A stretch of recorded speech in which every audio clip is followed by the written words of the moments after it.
¿Qué tal, amigos? Muy bienvenidos a Con Ánimo de Lucro. Ya saben, este espacio de información y análisis económico de confianza, este oasis para la economía entendida desde el lado correcto de la historia, desde la defensa de la libertad, la prosperidad, la propiedad privada y, desde luego, el respeto a la búsqueda de la felicidad.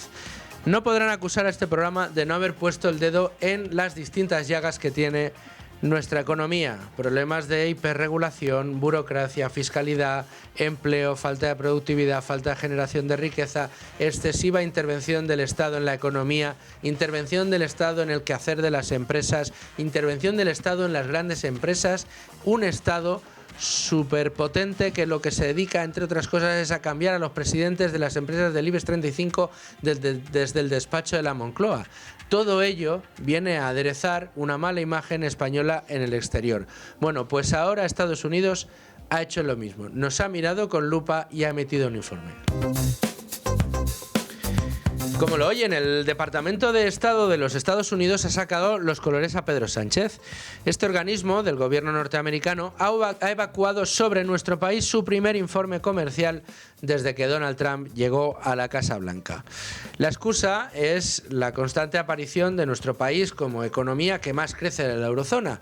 Evidentemente, para aquellos países que estén mirando dónde invertir dentro de Europa, evidentemente querrán hacerlo en aquel país que vaya mejor, que vaya creciendo de una manera más importante. Ese es en el dibujo europeo en el que más destaca España ahora mismo. Ya se lo hemos contado a ustedes. Un crecimiento coyuntural que para nada responde a la capacidad de nuestro país de generar riqueza, de generar empleo, de generar actividad, sino que sucede esto por varios cuestiones coincidentes. La primera y más importante, porque cada vez más gente viene a nuestro país a trabajar, es decir, que ese crecimiento del Producto Interior Bruto no se traduce en que cada uno de los españoles tengamos más riqueza, en que las empresas españolas generen más producción y esta sea deseada más en el exterior. No significa que vengan cada vez más inversiones, no significa que nuestra productividad se incremente, lo que significa es que cada vez viene más gente a trabajar y esto evidentemente se refleja en un crecimiento del PIB.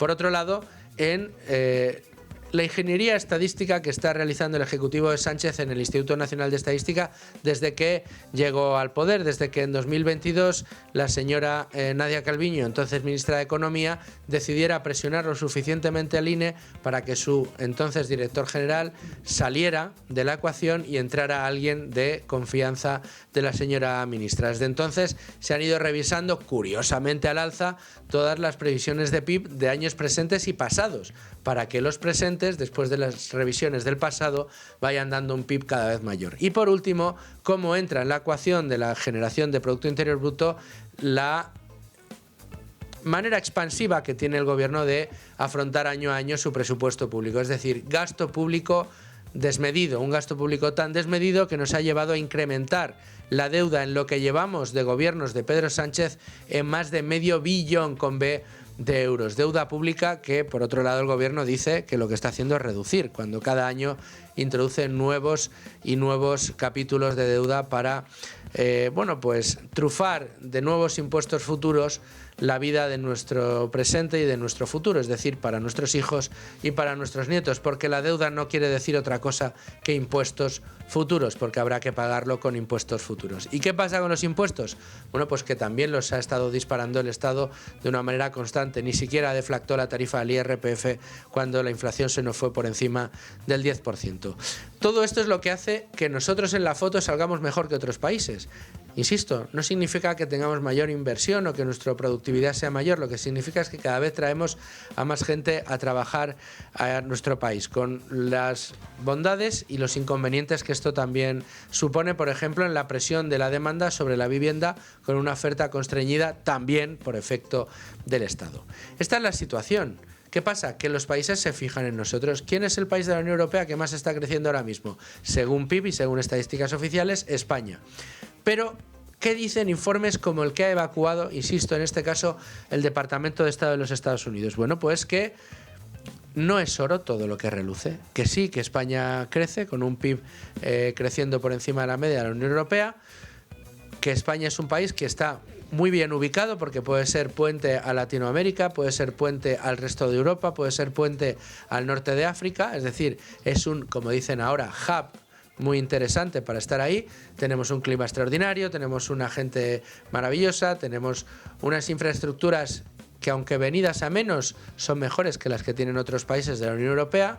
Insisto, venidas a menos, y de esto tendremos que hablar, pero tenemos una serie de problemas muy relacionados con la acción de gobierno de Pedro Sánchez, que nos convierten no precisamente en un lugar deseable para invertir, por mucho que el PIB sea mayor. Tenemos una burocracia muy lenta y cambiante, es decir, tenemos un riesgo político creciente, según el Departamento de Estado de los Estados Unidos, una elevada presión fiscal, diferencias regulatorias entre comunidades autónomas. Solo en la Comunidad de Madrid esto se evita, es decir, en Madrid, si puedes hacer negocios en La Rioja, en Castilla-La Mancha, en Castilla-León o en Andalucía, inmediatamente los puedes hacer en la Comunidad de Madrid con sus leyes de mercado abierto. No sucede lo mismo en otras comunidades autónomas que te exigen sus propios criterios para poder operar en esas comunidades autónomas. Tienes que adaptar tu negocio a la comunidad autónoma y no a las demandas del mercado. Es un riesgo regulatorio evidente, el que se destaca en este informe, insisto, del Departamento de Estado de los Estados Unidos. Tenemos un mercado laboral muy rígido, con unas tasas de paro altísimas. Es decir, de nuevo, las diferentes empresas que quieran venir a establecerse a España tendrán que adaptar su sistema de trabajo a las normas laborales rigidísimas que tiene el mercado español. Tenemos, como digo, una serie de dificultades muy importantes en nuestro país a la hora de abordar la posibilidad de invertir dentro de nuestras fronteras para los negocios extranjeros, también para los Estados Unidos. Por supuesto, se habla, como estábamos diciendo, de nuestras infraestructuras, pero que han sufrido un grandísimo deterioro desde que Sánchez llegó a la Moncloa. Renfe no hace más que acumular cientos de incidencias y retrasos, cuando hasta hace bien poco éramos la gran envidia de Europa en lo que a transporte ferroviario se refería. En cuanto a las carreteras, también déjenme decirles que recientes informes de la Asociación Española de Carreteras cifran aproximadamente un 52% la red de carreteras interurbanas, no que necesiten un arreglito, no, que se encuentran en estado grave o muy grave. Más de la mitad de la red de carreteras interurbanas en España está en estado grave o muy grave. Esto habla de que nuestras infraestructuras, de las que podíamos sacar pecho casi hasta ahora, resulta que están sufriendo un periodo de deterioro muy importante y que también será un problema para la atracción de inversiones. No en vano, como les hemos contado en otras ocasiones, España ahora mismo hace que salgan las inversiones de nuestro país, no que lleguen. Y dentro de España, donde llegan únicamente o casi únicamente, es a la Comunidad de Madrid, que es la que atrae la mayor parte de las inversiones extranjeras. Pero la inversión extranjera neta en España está en retirada, no en llegada. Y eso, siendo uno de los países que más crecen de la Unión Europea, es un problema importantísimo, porque habla del poco escaso atractivo que está teniendo nuestro país para atraer inversiones. Este informe del Departamento de Estado de los Estados Unidos, que vamos a analizar después con más detalle con nuestro compañero Daniel Rodríguez Herrera, de lo que nos está hablando es que en Estados Unidos se valora la posibilidad de llegar a Europa mediante su hub en España, pero las condiciones de entre burocracia y altos impuestos que está poniendo nuestro país hace que los pocos atractivos que tengamos cada vez sean menos atractivos. Vamos a ir con este asunto y, por supuesto, con el resto de noticias del día, pero como todos los días antes, con mi compañero Rubén Folguera, vamos a ver qué es lo que nos trae la portada de Libre Mercado. Rubén Folguera, ¿qué tal? Muy buenas tardes. Buenas tardes, ¿qué tal? Bueno, pues bien, hoy con un tema yo creo que importante, un tema que necesitaba de nuestro análisis, pero tenemos más golpes a Sánchez, ya no solo el Departamento de Estado de los Estados Unidos, sino que leo en Libre Mercado, noticia de Diego Sánchez de la Cruz, golpe a Sánchez, confiscan 200 millones de una cuenta de España por los impagos a las renovables. Sí, como cuenta Diego en esta pieza, concretamente lo que ha ocurrido es que los pagos de Eurocontrol a Enaire han quedado embargados hasta que el gobierno de Sánchez salde de las deudas pendientes que tiene en este sentido. Y es que, en concreto, esta cantidad que ha sido embargada supera los 200 millones. En concreto son 207,3 millones de euros. Y esta medida afecta principalmente a los pagos que, como decimos, que el organismo europeo de control aéreo, Eurocontrol, realiza a la empresa pública Enaire. Desde luego. Más asuntos. Veo que otro de los problemas que señala en este caso el Departamento de Estado de los Estados Unidos sobre nuestra economía, que es la rigidez de su mercado laboral, vuelve a ser noticia. Sí, Leticia Vaquero firma hoy una pieza en Libre Mercado en la cual explica que el control horario que propone Yolanda Díaz, que sabemos que está empeñada en hacer todavía más rígido nuestro mercado laboral, pues amenaza con provocar un nuevo caos. Y como bien explica en esta pieza Leticia, al final las políticas de empleo que está poniendo en marcha Yolanda Díaz lo único que hacen es afectar al mercado laboral español, porque en este caso concreto lo que quiere hacer es llevar a cabo un control más exhaustivo del registro horario y además de todo esto que los funcionarios que ella ponga a disposición de la administración en este sentido puedan controlar en tiempo real que el tiempo de trabajo que lleva un empleado en concreto. En fin, poniendo palos en la rueda de nuevo a la productividad, de nuevo a la generación de riqueza y a la actividad en nuestro país. Pero tenemos más asuntos en el libre mercado que en este caso pasarían por Alemania, porque este país ha descubierto una gran reserva de litio, como nos cuenta Mercedes Rodríguez, la subdirectora de este periódico. Sí, cuenta. Sí, es eso, que y en concreto este depósito de litio es uno de los mayores del mundo hasta la fecha que se conocen y por tanto suma a más de 40 millones de toneladas de carbonato de litio, que evidentemente es una gran noticia para el país. Desde luego que es una muy buena noticia para Alemania, también para Europa, y va un poco en consonancia con el programa que tuvimos hace unos días aquí con Diego Sánchez de la Cruz, hablando precisamente del mercado del titanio, que es tan importante ahora, que nos hacía muy dependientes de Rusia, que ya se han encontrado yacimientos importantes fuera del país de Putin y que nos permitiría a Europa hacernos independientes de este país a la hora de producir titanio. Y sin embargo, poco estamos haciendo hasta el momento. Ahora mismo, otro de los minerales importantes para la producción, en este caso, de las nuevas tecnologías, que es el litio, sí. Ha encontrado en Alemania una nueva fuente importante de producción, con lo cual una muy buena noticia la que llega desde Alemania. Y por último, la modestia te ha impedido destacar este titular entre los más importantes de hoy en Libre Mercado, pero yo lo hubiera destacado el segundo, que es música, videojuegos y redes sociales. La Sexta colapsa ante el auge de los llamados fachavales liberales.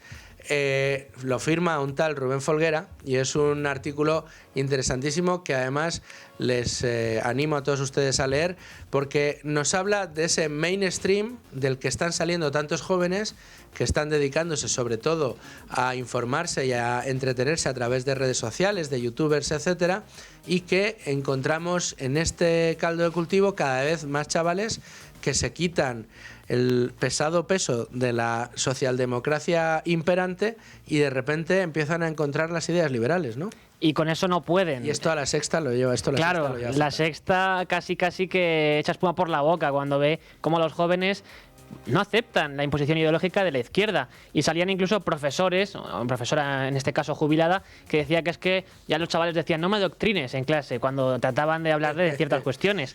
O incluso había casos muy extremos, por ejemplo, como una mujer que supuestamente tuvo que exiliarse de Estados Unidos tras la llegada de Donald Trump a la Casa Blanca, porque dice que es que su hijo, que es transexual, estaba amenazado, porque claro, iban por los pasillos de los supermercados y veían a gente con armas y decías, como este hombre se le vaya a la cabeza, a lo mejor nos ataca por cuestiones de transfobia, ¿no? Y así con todo, y igual con los videojuegos, decían, es que hay videojuegos que muestran símbolos nazis o fascistas. Claro, a ver, si es un juego ambientado en la Segunda Guerra Mundial, evidentemente tiene que mostrarlo, ¿no? En fin, ya sabemos que la obsesión ideológica de esta gente por imponernos sus ideas llega a extremos absurdos muchas veces. Y por último, aunque no sea habitual que tratemos más de 4 noticias en la portada Libre Mercado, creo que merece mucho la pena citar otra pieza de Diego Sánchez de la Cruz, porque aquí nos sentimos muchos representados. Nace la primera asociación de defensa de los contribuyentes. Queremos acabar con el miedo a Hacienda. Insisto, lo firma Diego Sánchez de la Cruz, que acudió a la presentación de esta asociación, que reza de esta manera: defendemos la libertad, la dignidad y el futuro de quienes sostienen el país con cada euro que pagan. Apunta en este caso el textual de la carta fundacional de esta asociación. Sí, una asociación que de hecho dice que quiere dar voz a los contribuyentes y denunciar un sistema fiscal que es injusto, y dicen que se ha convertido en una máquina recaudatoria ciega ante los intereses ciudadanos. Y es que además, igual que hacen Amsterdam and Partners, que están vinculados a esta iniciativa, es denunciar que nuestro sistema tributario es uno de los más complejos y opacos de toda la Unión Europea. Bueno, pues hasta ahí la portada del Libre Mercado. Nos vamos ya a conocer, a comentar el resto de noticias económicas del día.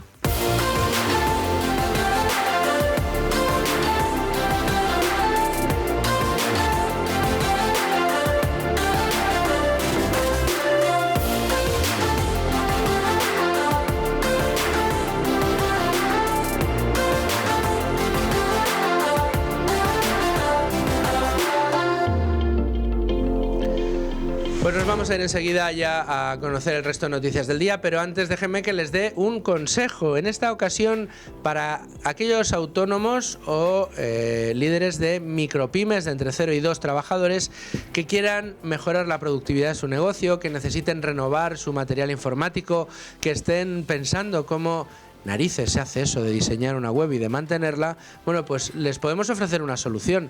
Sí, porque los fondos Next Generation han ofrecido la posibilidad precisamente a estos colectivos, a autónomos y a pequeñas micropymes de entre 0 y 2 trabajadores, la posibilidad de renovar ese equipo informático y además de contar con una web profesional y además mantenida durante un año. Y todo ello de forma gratuita, sin tener que pagar un solo euro, sin tener que pegarse de tortas con la administración, sin tener que sufrir la burocracia. ¿Y cómo se puede hacer todo esto? Bueno, pues entrando en una web que es ordenadorlibertad.es, ahí encontramos a los profesionales de Z Plus que se van a encargar ellos por nosotros de tramitar esa petición. Al final del camino, que dura aproximadamente de media entre 2 y 3 meses, 2 meses para la concesión de la ayuda y 3 meses para la recepción del ordenador, nos pueden conseguir un ordenador gratuito.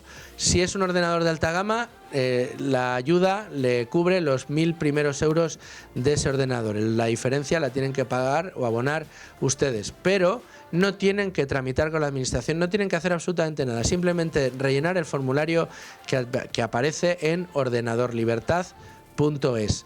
¿Que quieren ustedes llamar por teléfono porque son más de hablar por teléfono y conocer a la persona que está al otro lado? Pues llamen al 699-090-675. 699-090-675. Bueno, pues como les prometía, vamos a echar un vistazo al resto de noticias importantes y de alcance del día de hoy en el ámbito económico con Rubén Folguera, y lo hacemos arrancando con Moncloa, que incumple hoy por tercera vez el mandato legal de presentar presupuestos. Este martes se cumple el plazo para que el Gobierno presente en el Congreso de los Diputados el proyecto de ley de presupuestos generales del Estado para el año 2026. Así, por tercer año consecutivo, el Ejecutivo va a incumplir este mandato legal que obliga a presentar un proyecto de presupuestos, tal y como establece el artículo 134 de la Constitución, en el cual se detalla que el Gobierno deberá presentar ante el Congreso de los Diputados los presupuestos generales del Estado al menos 3 meses antes de la expiración del año anterior. Ryanair aumenta las plazas en España en invierno pese a su repliegue aeroportuario, es decir, anunció que dejaría 1 millón de plazas vacantes en aeropuertos regionales muy poco transitados, pero sin embargo va a incrementar su presencia en España.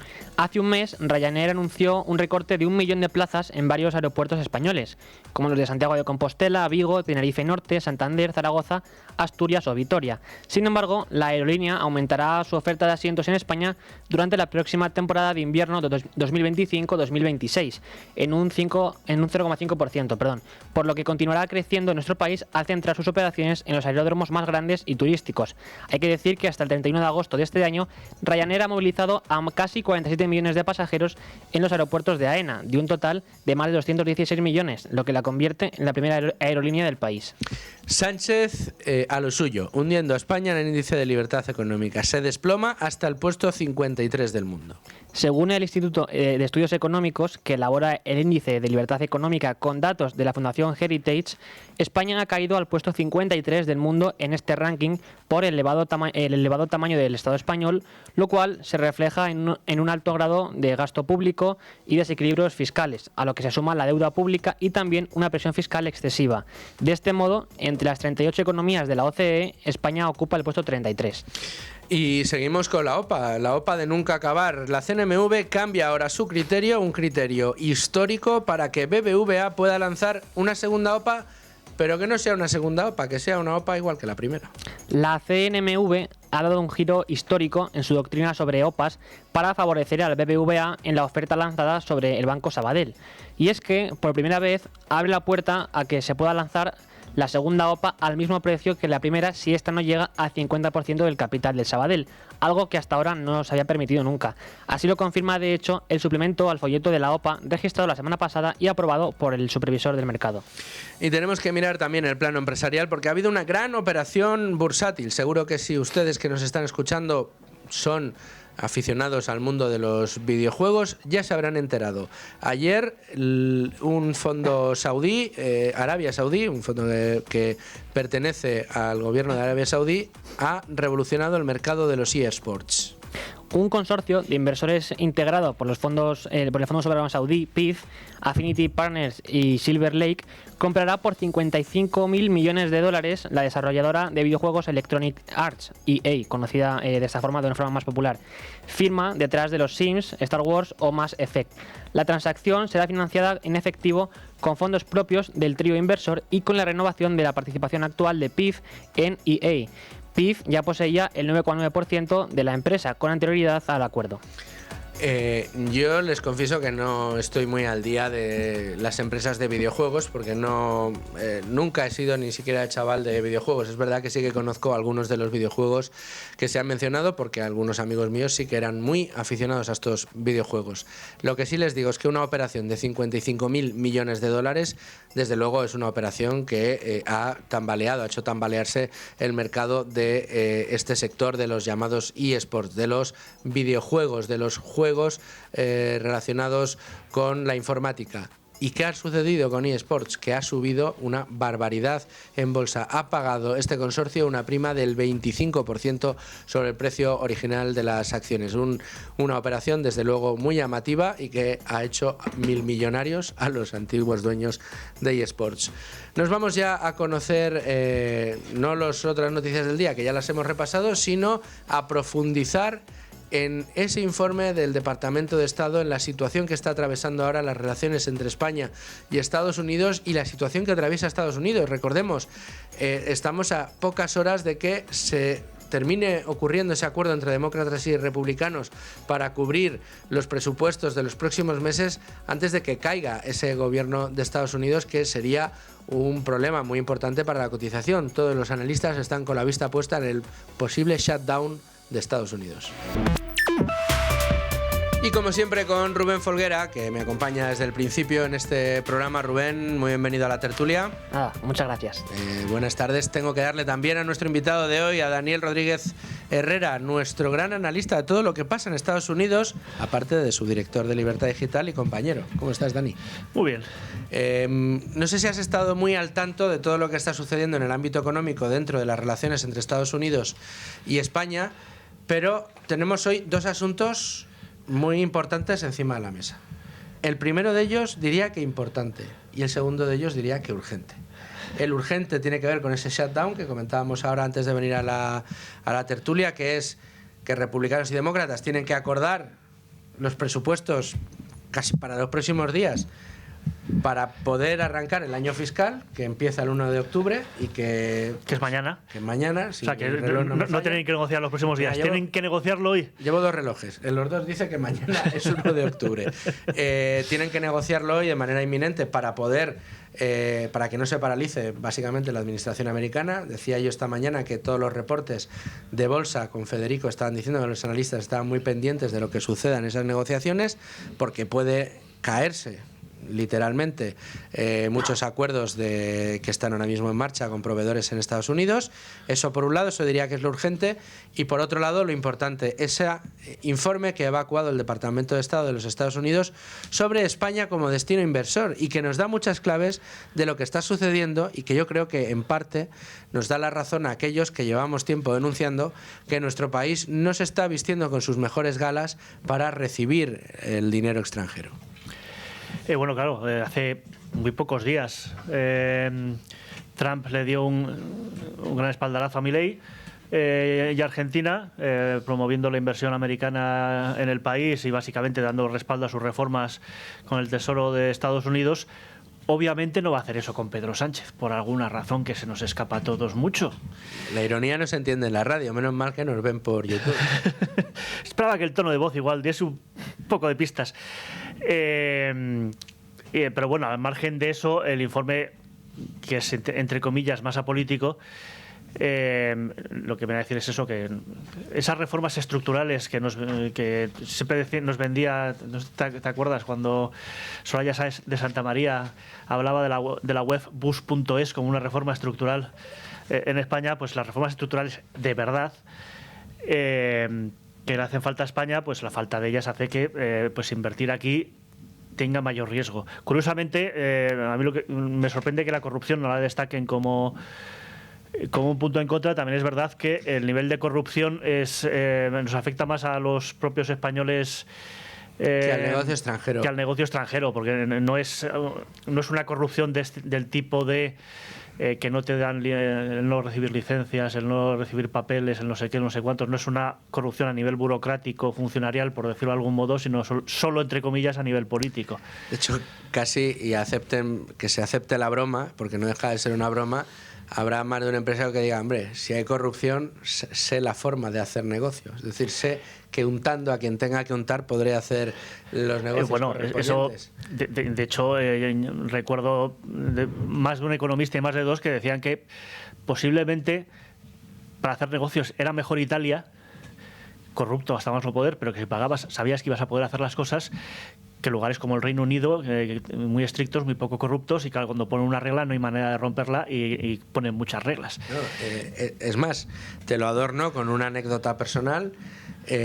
Cuando hubo toda la polémica hace ya muchos años con aquellas mordidas que se denunciaban dentro de la ciudad de Madrid para poner negocios y tal, yo recuerdo que en aquel momento, en concreto, dos empresarios de hostelería con los que pude hablar del tema me decía, por Dios, que esto no se termine, porque yo, sabiendo que existe la mordida, sé que puedo poner el garito que quiero poner en el sitio donde lo quiero poner. Si no existe la mordida, si no existe la mordida, igual no me dejan poner el garito donde quiero ponerlo.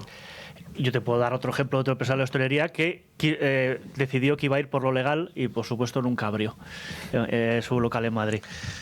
Es tremendo. Yo estaba con los piratas, tú estabas con el legal.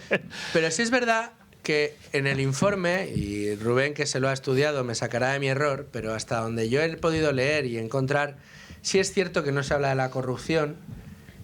Creo que no llega a citar de manera específica el riesgo político, pero cuando habla de la burocracia y de lo cambiante de las normas en España, se desliza el hecho de que, ojo, cuidado, que aquí te vienes, como le ha pasado con los laudos internacionales, ¿no? Te vienes aquí a abrir unos huertos solares porque te van a dar unas subvenciones estupendas, y cuando has venido aquí, has traído tu inversión, has implantado tu empresa, de repente te cambian las normas de un día para otro, y cuando la justicia te da la razón en los laudos internacionales, resulta que España va y no te paga lo que te tiene que pagar. Sí, eso evidentemente, quitando el hecho de que, ¿qué quieres que te diga? El cambio de normas me parecía justo y necesario, porque básicamente ¿El cambio de normas cuando quitaron las subvenciones? A las eólicas, vamos. Por supuesto. Yo estoy absolutamente de acuerdo con que aquel cambio había que hacerlo, porque entre las cosas así no, el déficit de tarifas se nos iba por las nubes. Pero lo que tienes que hacer es, oye, has cambiado las normas por una cuestión necesaria, si ahora te toca pagar los laudos, claro, págalos. Ah, no, sí, son dos asuntos distintos. Claro. Pero sí, claro, de hecho es que las normas, ya no recuerdo quién las llegó a cambiar, no sé si fue Rajoy. Fue Rajoy y en concreto el ministro de Industria entonces, que era ¿Soria? El canario, Soria, sí. Bueno, o sea, al margen de que eso fuese un cambio necesario, Lo cierto es que a los inversores extranjeros les da igual. Ellos venían con un marco regulatorio que les prometía subvenciones durante un cierto número de años y esas subvenciones, desgraciadamente, hay que pagarlas. Que luego decidamos en España que no se da un duro más a las nuevas instalaciones, me parece perfecto. Que se diga que se quiere rebajar y se lleguen a acuerdos para rebajarlo, o si no tal, pues me parece menos perfecto, pero me parece razonable. Lo que no es razonable, efectivamente, es que nos están congelando cuentas, sacando dinero, nos están congelando activos, incluso embargando edificios que tenemos en el extranjero, etcétera, etcétera. Y ya no solo eso, evidentemente, que la imagen internacional... Oye, también te digo que si la imagen internacional consiste en no inviertas en España si cuentas con subvenciones, que te van a dar subvenciones, oye, eso tampoco me parece del todo mal.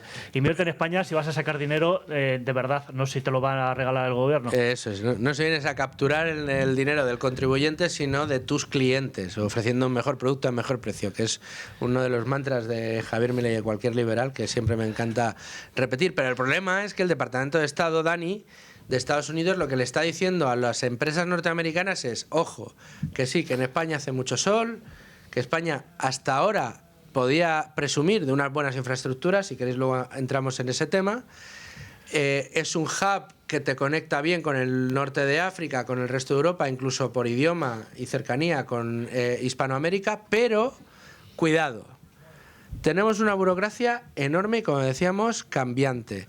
Tenemos una fiscalidad que desde luego desincentiva cualquier tipo de inversiones en España, porque no solo es dura, sino que también es cambiante. Y tenemos además una dispersión normativa dentro de España increíble, porque una empresa que quiera operar en toda España tiene que saber cómo se instala en Madrid, en Andalucía, en La Rioja, en Galicia, en Asturias, porque cada una tiene su propia normativa en todos los ámbitos. Y ya para rematar, resulta que tenemos un mercado laboral mega rígido y que tienen que adaptar sus propias estructuras productivas al sistema de trabajo que hay en España y que es férreo y cerrado, con lo cual la situación no parece la más amigable para que una empresa venga aquí a ganar dinero. O para que una empresa de aquí gane dinero. Que claro, vemos aquí los problemas que detalla el informe y pensamos, bueno, pues tampoco pasa nada, es Estados Unidos. No, esto es todo el mundo, esto somos nosotros, estos son los demás países europeos. De hecho, estaba leyendo que Suiza e Italia también han desinvertido en España. O sea, no es algo que se restrinja y que es que resulta que Trump es muy malo y nos tiene manía, que sí, Trump es malo y sí, nos tiene manía, pero eso no tiene nada que ver en este asunto. De hecho, o sea, las posibilidades de que Trump haya tenido algo que ver con este informe son entre 0 y menos 100%. Todos estos problemas son, de nuevo, problemas estructurales que requieren de reformas estructurales de verdad, y no las cosas que a lo largo de los años nos han vendido como reformas estructurales, y que es verdad que algunas sí lo han sido, pero lo han sido a peor. Por ejemplo, las reformas laborales del gobierno de Sánchez. Que estamos hablando de la rigidez del mercado laboral, evidentemente ha ido a peor con el gobierno de Sánchez. Hay cosas que parece que sean una maldición de la que no nos podemos librar, como los 17 esquemas regulatorios distintos que tenemos en España. Pues quizá haya que empezar a hacer reformas estructurales para quitarle cierto poder regulatorio a las comunidades autónomas o incluso a los ayuntamientos en muchos casos. Se ha hecho, pero para imponer el impuesto de patrimonio a todas las comunidades. Bueno, claro, se regula para que todo sea peor para todas en lugar de que todo sea más amigable. Pero eso, eso, por ejemplo, no afecta a la inversión extranjera, el impuesto del patrimonio. Quiero decir que para esto da un poco igual que decidan a nivel nacional que se pone o que decidan a nivel nacional que se quita. Afecta, eso sí, a los propios españoles, pero a nivel de inversión da un poco igual. La cuestión es que, o sea, yo esto lo he visto poco, porque yo no soy empresario y gracias a Dios y admiro mucho a los empresarios precisamente por tener que lidiar con ciertas cosas con las que yo no me vería capaz de lidiar jamás. Si yo ya sudo con la burocracia de Meta para abrir una aplicación de libertad digital, imaginaos la burocracia estatal de cualquier nivel de gobierno. Pero gente que sí que tiene que abrir empresas es de no creer el tema de dónde abro.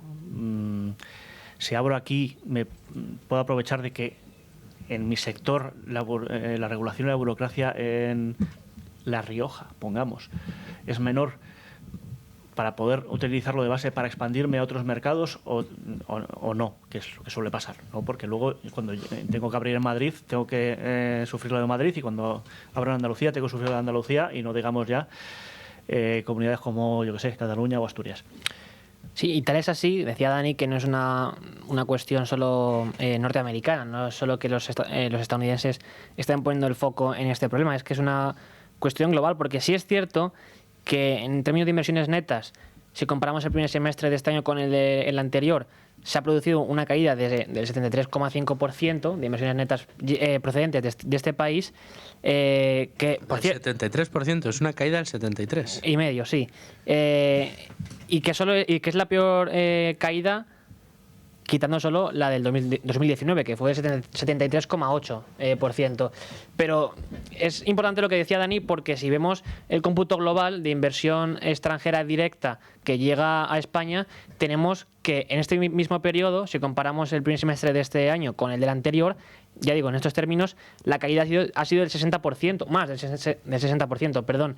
Por tanto, no solo es una cosa de que Estados Unidos, como decías, o que Trump tenga manía en nuestro país, que puede ser o no, pero en este aspecto en concreto no tiene nada que ver, porque son todos los países los que están poniendo el foco en los problemas internos estructurales de España, en el ámbito regulatorio y el económico, porque una de las cuestiones que digamos, subraya el informe del Departamento de Estados Unidos es la baja productividad de nuestra economía, que evidentemente afecta a la atracción de inversiones. Es que somos una economía puramente de pymes. Claro. ¿Y por qué somos una economía de pymes? En buena medida porque tú cuando abres una mini empresa, pues no voy a decir que todo sean facilidades porque sería mentira, relativamente son todo facilidades, y en cuanto intentas crecer un poquito ya entras dentro del ámbito regulatorio de no sé qué.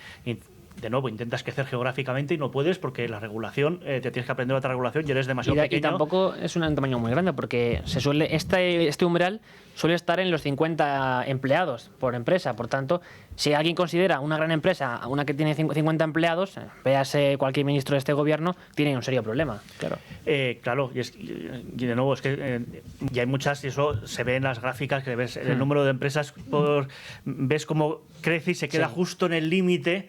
Y se queda justo en el límite para evitar todos los problemas que se le vienen encima, como lo supere en un solo empleado más o en lo que sea el criterio, generalmente es verdad que son empleados.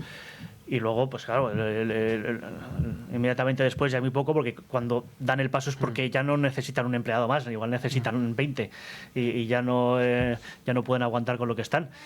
Y luego eso trae todo tipo de problemas. Se queja tanto Yolanda Díaz de la sobreexplotación de empleados. Claro, es que si contrata a uno más para quitar trabajo a los otros, de repente tiene que cumplir con no sé cuántas cosas. Igual los costes se le disparan, no por contratar a un empleado más, sino por todo lo que ese empleado más tiene consigo, de lo que obviamente el empleado no tiene la culpa de nada. La tiene el gobierno, la tiene el Estado, la tiene el exceso de regulación que hay en España, el exceso de cargas que tienen las empresas. Y claro, luego piensas, sí, pero tenemos empresas muy grandes, claro, esas empresas muy grandes sí se pueden permitir los costes regulatorios. Sí. Y los prefieren. ¿Por qué lo prefieren? Porque así se garantizan de que no va a surgir ninguna otra gran empresa que les pueda hacer la competencia. Porque todas esas grandes empresas se quedan en tamaño pyme, esas potenciales grandes empresas se quedan en tamaño pyme y no crecen, porque no se lo pueden permitir, porque el Estado no se lo permite. No solo eso, sino que ellos, cumpliendo con la regulación en España, se aseguran no solo de que una pyme no les vaya a hacer competencia convirtiéndose en una gran empresa, o al menos sabiendo que hay muchísimas dificultades regulatorias para que eso suceda, sino porque aquellas grandes empresas que podrían llegar a España a competir con ellas, normalmente encuentran otros destinos dentro de Europa que les resultan más atractivos. ¿Qué es lo que ha ido sucediendo durante estos últimos años? ¿Dónde han ido a parar las grandes inversiones de las grandes multinacionales que han querido venir a Europa a montar su sede? ¿Dónde la han montado? En Irlanda. ¿Y por qué han montado su sede en Claro, Irlanda? porque al final el contexto es muy favorable a ello. Y precisamente, no recuerdo quién del gobierno, o un analista de izquierdas económico, decía, no, es que a ver, el tema de Irlanda, de que ha crecido tanto, es un poco tramposo estadísticamente, porque precisamente este crecimiento se debe a que han llegado muchas multinacionales tecnológicas. Evidentemente, es que hay que buscar eso, hay que buscar que lleguen estas empresas para crecer. O sea, ellos lo ven, realmente la causa no ven que es la causa, sino que es el efecto, de algún modo. Sí, aparte, a ver, es verdad que Irlanda es un país relativamente pequeño y por lo tanto llega una gran empresa y se nota más que lo que se notaría en España porque somos más grandes. Pero es que... Pero ahí está la virtud. Claro. Ahí está en haber encontrado la gallina los huevos de oro, ¿no? Y sí, además es que se dan muchas otras excusas, que si el idioma, vale, sí, el idioma, ¿y por qué se han ido a Irlanda y no se han ido al Reino Unido? Estoy hablando del periodo pre-Brexit, además. Sí.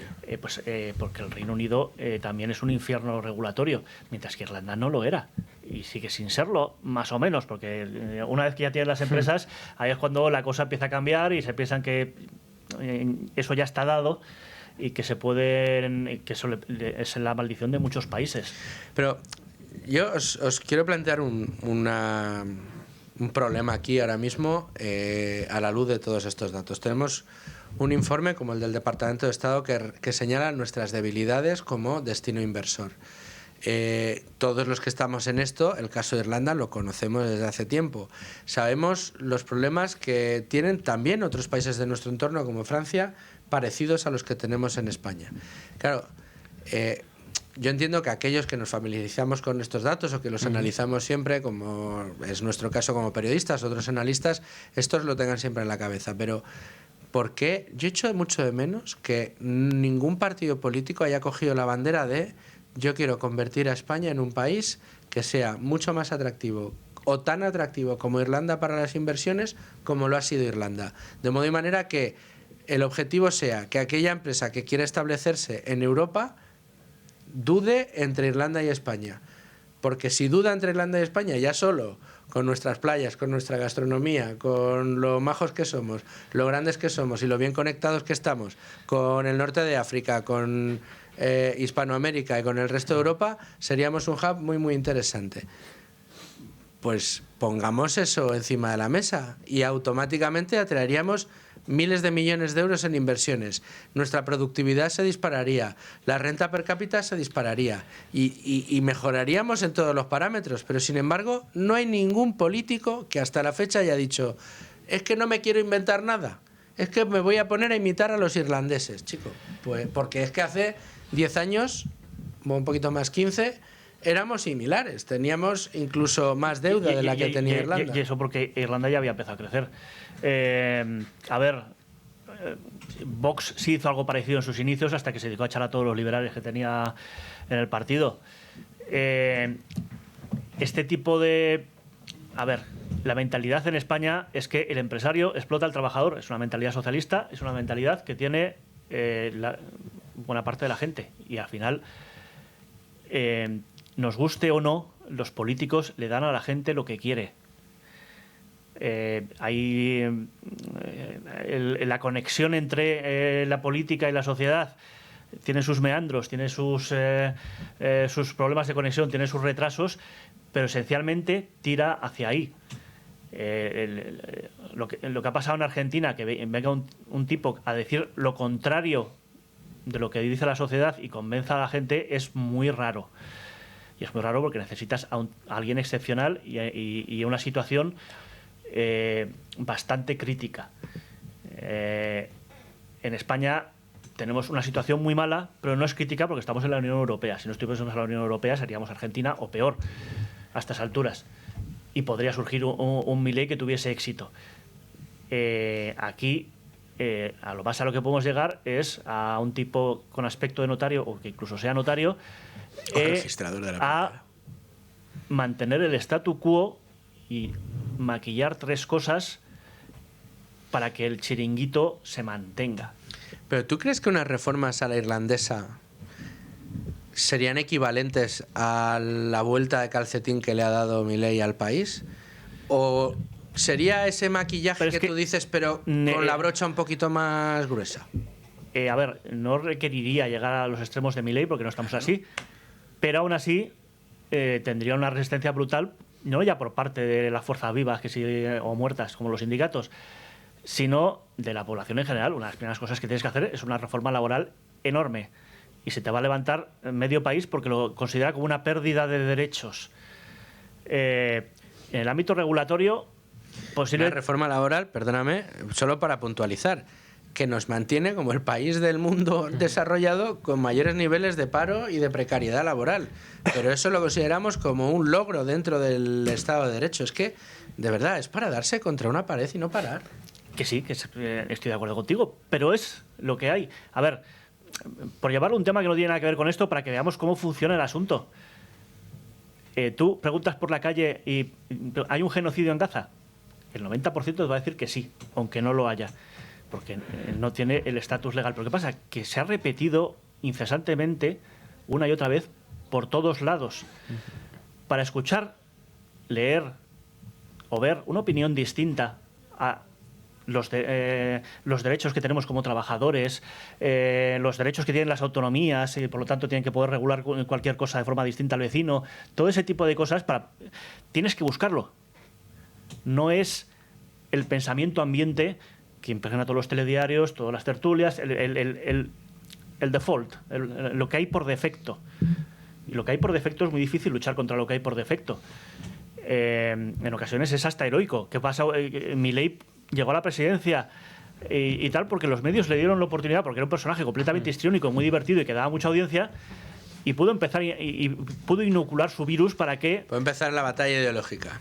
Aunque la opinión por defecto fuese la misma, al menos había mucha gente que dudaba y que podía pensar en dar una oportunidad a una cosa distinta. Eso aquí en España no lo tenemos.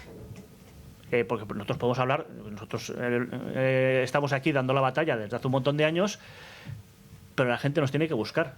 El único sitio donde de vez en cuando no nos busca y nos encuentra, pues es en los taxis, y por eso de repente hay tantas reacciones de gente del mainstream diciendo un taxista, qué cosa, y que la radio de Federico y qué cosas decían y no sé qué y no sé cuántos, porque es el único momento que hay que poner despido libre y esas cosas. Sí. Es el único momento en el cual se encuentran con un mensaje distinto sin ir a buscarlo. A nosotros nos tienen que buscar, y digo nosotros, y puedo ampliar a más medios, que no voy a decir aquí porque estamos en y queremos que todos nos escuchen. Y tenemos a nosotros, ánimo de lucro. Y nos lean a nosotros, tenemos ánimo de lucro. Y solo a nosotros, pero todo ese tipo de cosas hay que buscarlas. Y para buscarlas hace falta un interés. Y hace falta el salir un poco de lo establecido. Y eso es complicado que suceda. Entonces, es muy complicado que las reformas, aunque sean solo para llegar al nivel de Irlanda y no para llegar al nivel de Argentina, se lleven a cabo, porque la gente no quiere.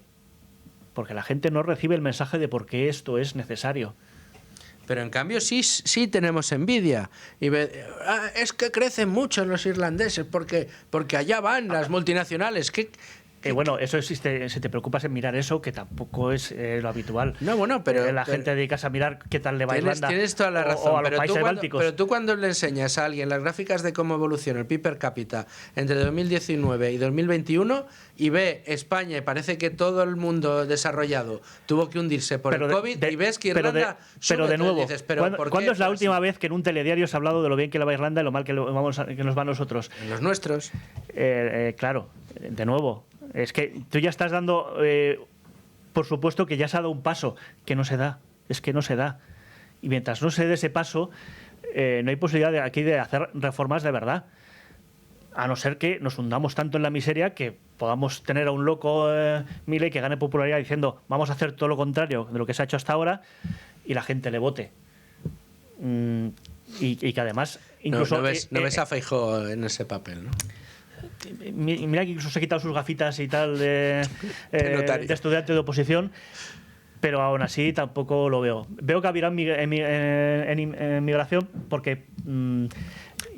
Porque le comen la tostada a los de Vox, básicamente. No es ya que solo que le coman la tostada a los de Vox, sino porque al final, como decía... En ese aspecto. Esas correas de transmisión que pasan de la sociedad a la política, esa correa estaba muy evidentemente rota y de ahí que Vox haya aprovechado de ella muy bien. Y el PP pues ha dado cuenta de que efectivamente de que sus votantes prefieren que el PP opine como Vox en esto y que no que opine como el PSOE. o como izquierda iba a decir Izquierda Unida. Sí. Izquierda hundida, Podemos hundidos. Las izquierdas separadas. Sí. Y por ahí se ha cambiado, pero es que mientras no se cambie a la opinión pública y consigamos romper esas barreras para que la gente pueda ver que es por culpa de estas ideas retrógradas que tiene en su cabeza, de que lo importante es tener derechos cuando te han contratado y no tener empleos disponibles para largarte a otra empresa sin penalización ninguna cuando en tu empresa te traten mal. Mientras ese tipo de mensajes no lleguen y no calen, cualquier tipo de reforma estructural la veo imposible. Bueno, pues de lo importante a lo urgente, porque nos quedan solo 2 minutos de tertulia, explícanos cómo está la situación en Estados Unidos y por qué todos los analistas están mirando a ese shutdown posible que puede suceder. Shutdown más que probable. O sea, yo casi lo doy por sentado y la verdad es que lo estoy sufriendo un poco porque yo me voy a Arizona a mediados de mes y como no se haya resuelto para entonces, a mí me han cerrado el Cañón del Colorado, que es un parque nacional. Temas personales aparte, el shutdown significa que muchos funcionarios se van a quedar sin empleo y sin sueldo, pero luego cuando se resuelva no han trabajado esas semanas, pero el sueldo se lo devuelven. ¿Qué es lo que quieren los demócratas? Básicamente todos los ahorros que había en la gran y hermosa ley, que los quiten, todos, básicamente. Y claro, los republicanos dicen que por ahí verde las han segado. ¿Qué pasa? Que donde más se nota, con muchísima diferencia, los shutdowns es en Washington, D.C., 95% de voto demócrata. Yo creo que los demócratas en general tienen las de perder, porque además Trump previsiblemente va a aprovechar y decir, que toda esta gente no es esencial. Vale, no volvéis. Claro. Y empieza con el no volvéis a retorcer el brazo de los demócratas hasta que los demócratas pidan clemencia. Yo creo que en este caso Trump tiene las de ganar, pero habrá que ver qué pasa, como dice él.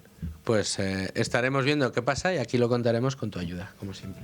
Daniel Rodríguez Herrera, muchas gracias por estar con nosotros en la tertulia de hoy para analizar un poco nuestra foto fija de cara a la inversión exterior y esas cosas que en España pues parece que no queremos que cambien, aunque deberían. Daniel Rodríguez Herrera, como siempre, muchas gracias. A vosotros. Rubén Folguera, a ti también, muchas gracias por estar en la tertulia de hoy. No te vayas muy lejos, que tenemos luego bolsa y más cosas.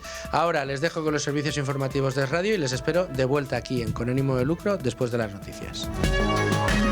1:06 de la tarde, 12:06 en Canarias. Seguimos en directo en Con ánimo de lucro y es hora, como todos los días, en este momento, de abrir página de mercados. Página de mercados que pasa por la fotografía fija que siempre hacemos sobre la cotización de nuestro principal indicador, el IBEX 35. Amanecía esta mañana, cuando abríamos bolsa con Federico Jiménez Los Santos en la mañana, en negativo, unas décimas. Ahora mismo estamos en positivo esas mismas décimas. Un 0,3% arriba nos muestran las pantallas de información en tiempo real, 15.364 puntos para nuestro principal indicador. Y vamos a repasar cuáles son las compañías que más suben ahora mismo. Solaria Energía un 3,48%, Laboratorios Rovi un 3% arriba y ACS un 1,88%. Entre las compañías que más bajan a esta hora, Repsol un 1,69%, Indra, que lleva un rally alcista importante, corrige un 1,89% y ArcelorMittal un 1,37% abajo. Esta, como digo, es la fotografía fija que vemos ahora mismo, pero tenemos otros muchos asuntos que tratar con analistas de primer nivel, como el caso que nos ocupa. Vamos a saludar ya al asesor financiero y profesor de la Universidad Francisco Marroquín, amigo de este programa, Gustavo Martínez. ¿Cómo estás, Gustavo? Muy bien, Luis, encantado una vez más de estar con vosotros. Es un placer, el gusto es mío y el análisis tuyo en este caso. Vamos, si te parece, a hablar de esto, de lo que estáis muy pendientes todos los asesores y todos los analistas, esa deadline que tenemos en Estados Unidos para mañana, 1 de octubre, cuando empieza el año fiscal, y para el momento en el que republicanos y demócratas, como hemos comentado hace un momento con Daniel Rodríguez Herrera, tendrían que llegar a un acuerdo sobre los presupuestos de todo lo que sostienen los los gastos del Estado, desde los funcionarios hasta los parques nacionales, etcétera, etcétera, etcétera. Si no llegan a un acuerdo en las próximas horas, se producirá lo que se conoce como shutdown, que es que los funcionarios dejan de trabajar, pues no cobran hasta que no se llega al nuevo acuerdo. Y en el momento en que ese nuevo acuerdo se llegue a ese nuevo acuerdo, ya se levantan y todo el mundo cobra. Ahora bien, ¿qué puede pasar en los mercados si se produce ese shutdown? ¿Los efectos pueden ser tan drásticos como se espera o tú crees que pasará sin mayor pena ni gloria? Bueno, yo, Luis, soy muy pasota con estos temas. Me refiero a todos los temas que tienen que ver con aumentar el techo del gasto, aumentar el déficit. En fin, siempre hacen el paripé al principio, ¿no? Cada uno tira para un lado y luego al final se acaban aprobando porque los dos necesitan de ello, ¿no? Entonces, yo creo que incluso el gasto público todo el mundo sabe cuál es y que es prácticamente descontrolable. Las 4 grandes partidas no las puedes retocar en ningún lado, con lo cual, si no es ahora, pues será en la siguiente, pero terminarán por aprobarlo. Y el Standard & Poor's 500 no debería apenas moverse, aunque muchos digan que puede ser bastante malo para él en este sentido, porque yo creo que normalmente suele descontar un status quo bastante definido, ¿no? Pero fíjate algunos análisis que están publicando algunos colegas. Un posible cierre del gobierno de Estados Unidos amenaza al mercado laboral y anticipa tipos de interés más bajos. Ya están viendo la presión sobre Powell para bajar de nuevo los tipos de interés. Fíjate que la liquidez en el mercado es gigantesca. Nuestro compañero José María Luna nos lo recuerda cada vez que interviene con nosotros. La M2 está disparada, pero el mercado sigue pidiendo metadona. Permíteme el símil, Claro. Vamos. Claro, porque el 90% del mercado es drogadicto, ¿no? Entonces, lo que no quieres es que le quites la droga. Si le quitas la droga, lo revientas. De hecho, la prueba está en que a la mínima que surge cualquier elemento no descontado o potencialmente distorsionador o volatilidad, pues el mercado se cae un 20%, 25%, como pasó en marzo, ¿no? La gente entra en pánico cuando, pues los que saben, y sabemos, me incluyo, pues tratamos de comprar en esas situaciones que descontamos que son irrelevantes, ¿no? Lo que a nosotros nos importa realmente, lo que importa a la gente que sabe de verdad, está relacionado con el ciclo económico, el ciclo de expansión en el que vivimos, que no ha terminado de cambiar, y sobre todo los beneficios empresariales y cómo el ciclo afecta a esos beneficios empresariales. Eso es lo realmente relevante. Por supuesto que, claro, lo que están diciendo algunos analistas con respecto a que la deuda, o si llegan a un acuerdo demócratas o republicanos, es que es completamente irrelevante. El problema no es ese, el problema está en que el sistema no puede, da igual que estén azules, rojos, verdes o amarillos, el sistema no puede funcionar de otra manera que no sea con déficits estructurales mínimos de $2 billones anuales, que es una barbaridad. Y los intereses de la deuda se comen el 50% de ese déficit, porque es casi 1 billón, o mejor dicho, más de 1 billón de dólares. Así que ese es el foco, el verdadero problema, ¿no? Que lo que acabas de decir tú, que el sistema no puede funcionar sin dopamina inmediata, ¿no? Bueno, pues la verdad que es lo que estamos viendo. No puedo resistirme a preguntarte no te voy a preguntar por el oro, te voy a preguntar por la plata, que ha experimentado un rally alcista importante. ¿Sigue ese miedo por el fracaso de la moneda fiat reflejado en las cotizaciones de estos valores refugio tradicionales?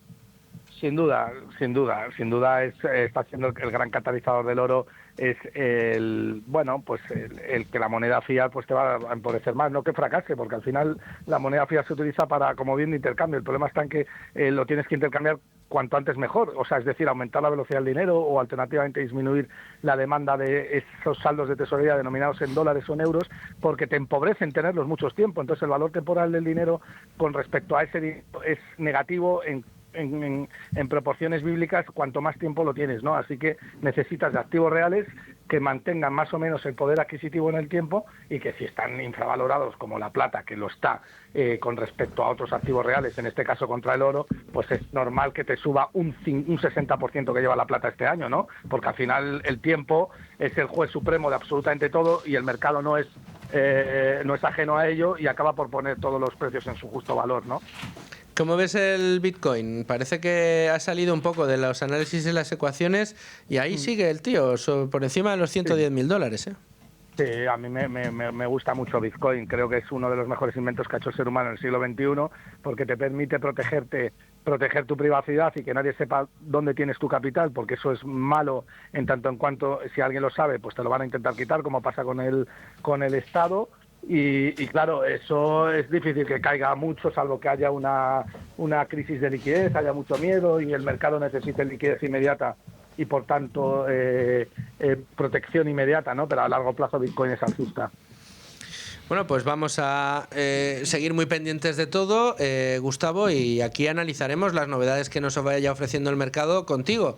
¿Sabes qué? Tengo ganas de un típico lunes negro, un día estos que caiga el mercado a plomo, que lo comentemos tú y yo sobre todo, para que me des alguna pista de por dónde estás tú pescando. Te voy a decir una cosa, te prometo que va a volver, que va a llegar. O sea, 100%. Vamos a tener un lunes negro. Eso, pues no sé si será lunes, martes o jueves, pero vamos. Pero va a llegar. Que va a llegar la hecatombe. Sí, fíjate, ayer comentábamos precisamente en esta sección, Gustavo, que había una... No recuerdo en qué periódico económico lo leí, que el ratio de Shiller en el mercado norteamericano solamente 2 veces había superado los 40 puntos, estaba a punto de hacerlo otra vez. Y lo que sucedió las 2 veces anteriores, después de llegar a ese 40, fue una caída a plomo vertiginosa. Hombre. Y estamos ahí en ese umbral. No sé si tú compartes esa lectura.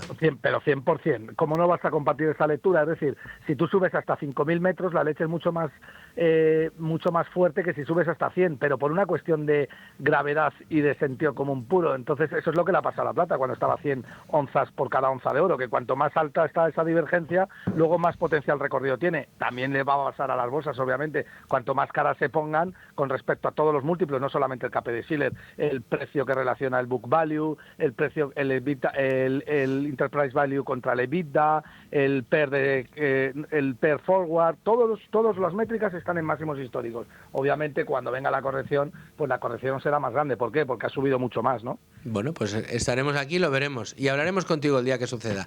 Gustavo Martínez, como siempre, muchísimas gracias. Un abrazo, Luis. Hasta luego.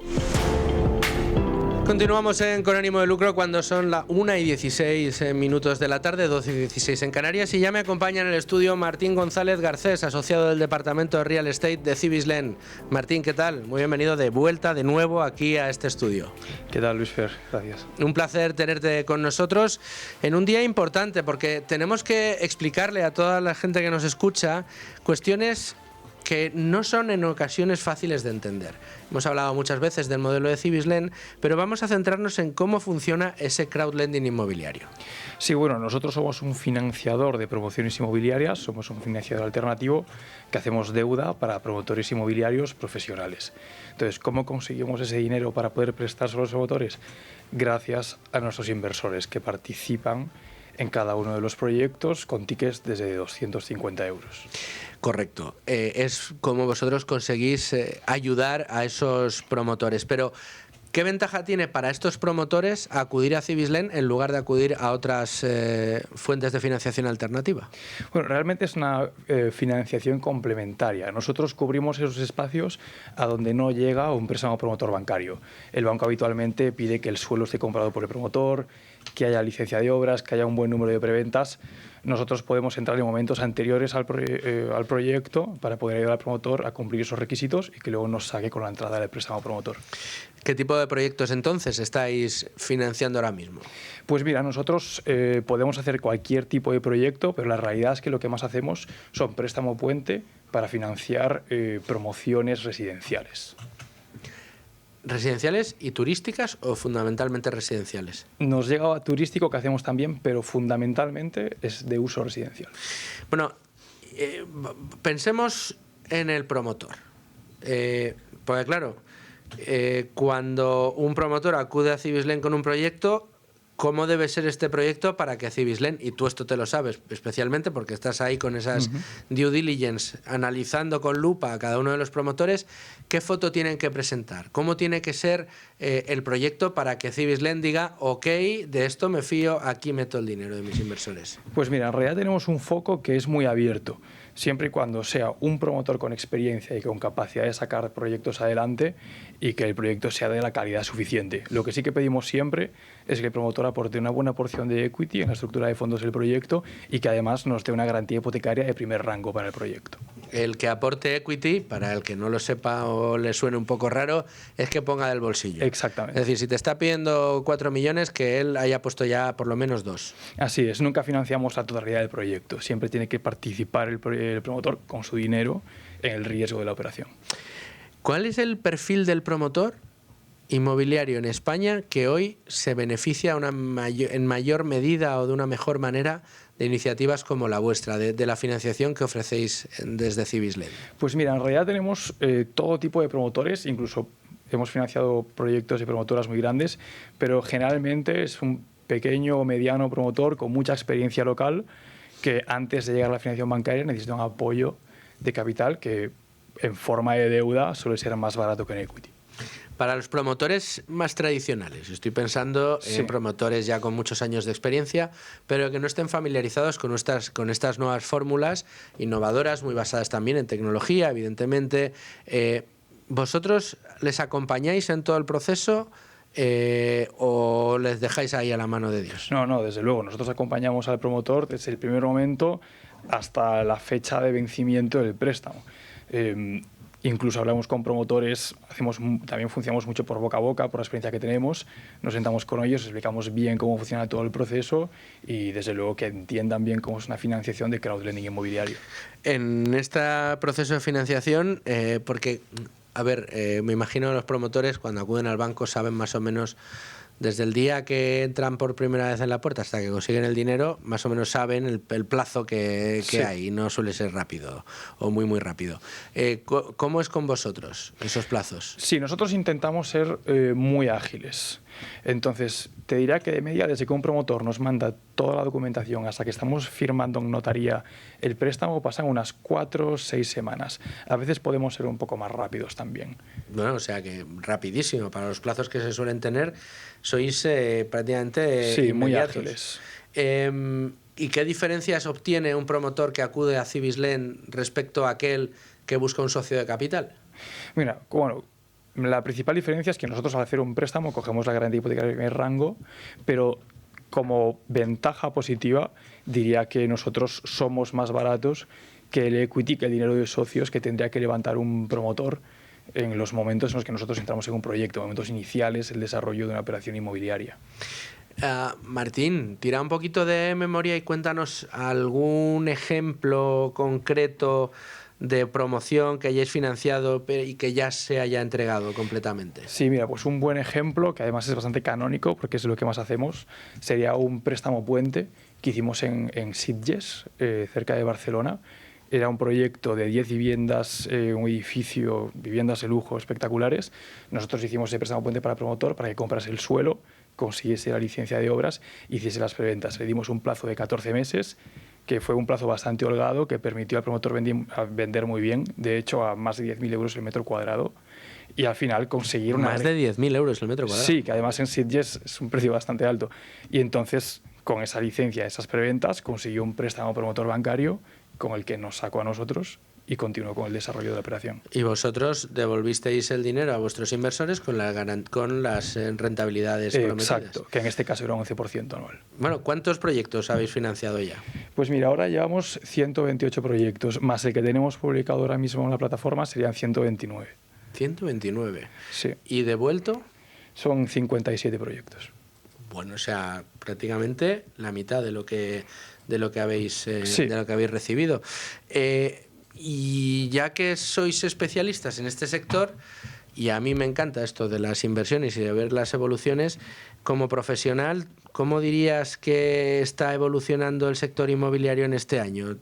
Porque yo la frase que más escucho es subidas de precio que no vamos a verlas terminar. Es decir, que parece que no hay ahora mismo ningún catalizador en el medio plazo que haga pensar que el precio va a empezar a bajar. Sí, es difícil hoy hacer unas predicciones muy exactas de lo que va a pasar aquí a 5 años, por ejemplo. El mercado reúne ahora mismo unas condiciones muy particulares. Seguramente sí que veamos una subida de precios este año, no tan agresiva como otros años. Se mantendrá, ya estamos en unos precios bastante altos, pero esto se debe a la falta de oferta que hay, a la necesidad de compra. Seguirá siendo residencial el tipo de operación preferida en el sector. y sí, lo veremos crecer, tanto en Madrid y en otras grandes ciudades como en ubicaciones secundarias. Claro, vemos, Martín, que uno de los grandes problemas que tenemos hoy en el mercado inmobiliario es el problema de que a una demanda creciente, en el caso de vivienda, se une una restricción importante por cuestiones normativas, burocráticas y fiscales de la puesta a disposición del público de más vivienda. Esto es lo que está haciendo es que los precios crezcan de una manera enorme, pero es necesario dinamizar el mercado y que cada vez se ponga más vivienda a disposición de la gente. ¿Cómo opera Cibislen o de qué manera ayudan compañías como la vuestra, como Cibislen, a dinamizar ese proceso? Claro, porque aparte de esta clave que tú estabas dando, hay otra, que la financiación bancaria ahora es mucho más difícil de obtener que antes de 2008. Entonces nosotros, ¿cómo ponemos nuestro grano de arena para solucionar en parte esta situación?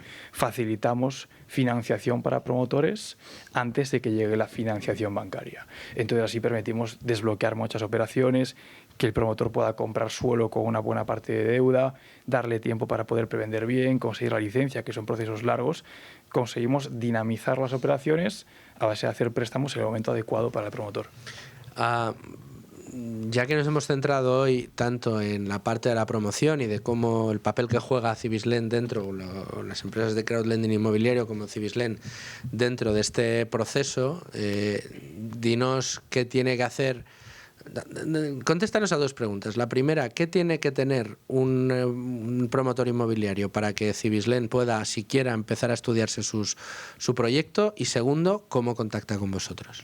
Mira, ¿qué necesita tener? Primero, una experiencia dilatada en la promoción o en proyectos semejantes al que quiera promover en ese momento en ubicaciones semejantes, ¿no? Saber que es una persona capaz de sacar proyectos adelante, que sea un éxito y que nos pueda devolver el préstamo.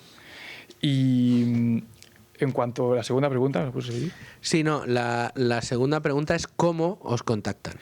Bueno, hay varias maneras. Generalmente funcionamos mucho por boca a boca, pero también a través de nuestra página web pueden escribirnos a la dirección de contacto, que es contacto@cibislen.com, para escribirnos a nosotros directamente, presentarnos de manera breve su proyecto y nosotros les convocamos una reunión para que nos pueda contar bien cómo es.